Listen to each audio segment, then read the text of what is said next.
there had come to hear me. Now I know it's not the case.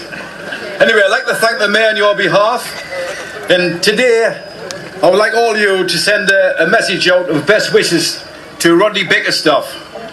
Rodney and to his wife Pat and family. Rodney's fighting cancer. All has been a huge and great supporter of the Durham Mine Workers Association and spoke many times here on this platform. Thanks very much. Hear that?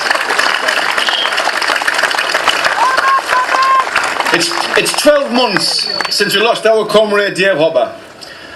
I wonder what he and his mother Davy Guy would have made of all this. The great thing about them is that they were wedded to this gala and wedded to Soul Station. David Hopper, in particular, refused to change his view from the 90s, 80s, despite the seductive lure of the Blair years and all their promises. Dave Hopper stood his ground. He stood firm. He stood resolute. Eventually, politics came back to Davy's viewpoint. A bit like Back to the Future. Socialism has returned.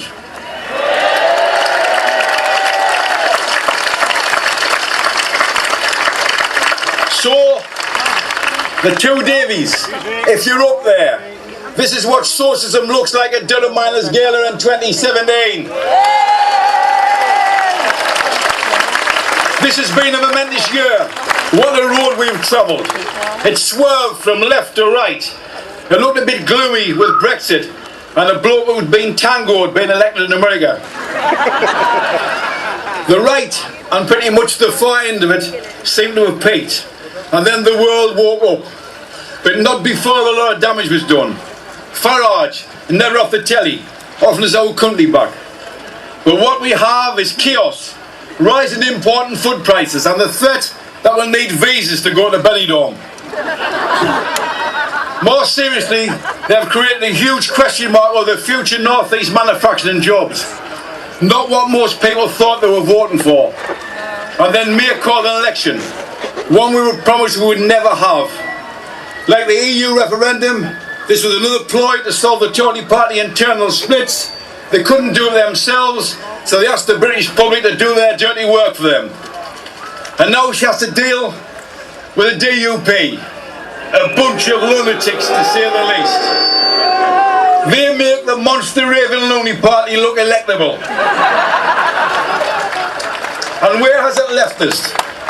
Destabilised, chaotic, far from strong and stable. But on the upside, the left is rising and rising fast. Young people have been mobilised into political activity by the forces started before they were born. The under 35s of this country are fed up with the backdraft of Thatcherism and the greed of neoliberals. The Tories of the 80s, who took away our livelihoods in the coal, steel and shipbuilding industries, have been exposed again in the 21st century. This time, they've been exposed to the brutal deregulation that inevitably led to the Grenfell Tower tragedy. This time for the austerity, which cuts out police force, fire brigades and health services. This time for the inhumanity and indignity foisted upon the most vulnerable, disabled and needy.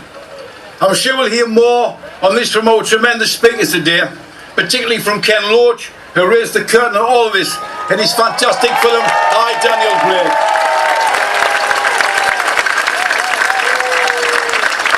The Durham Mines Association still fights for justice for all our members, former miners who have suffered atrocious injuries and illnesses through their tough life in the coal industry.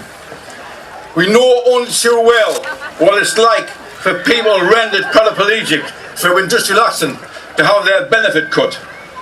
We know only too well how this brutalised system refuses to accept that terminal industrial lung disease means you're not fit to work. We are still fighting for justice for Derek Graham, our decker, who died recently of pneumoconiosis, aged 56-year-old.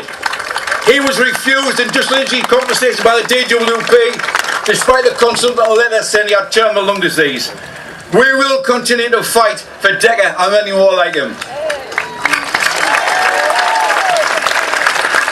We will continue the fight for a more humane state and benefit system that treats people with dignity and respect.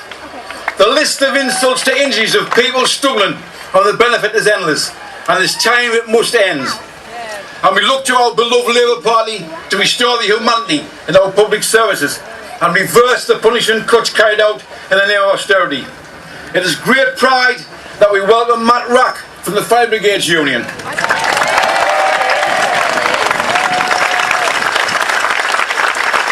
Everyone here pays tribute to the selfless and heroic deeds of your members at Grenfell Tower.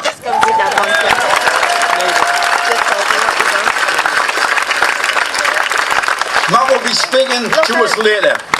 Let's hope his members see justice done. We all deserve to see those responsible for that unspeakable tragedy brought to account.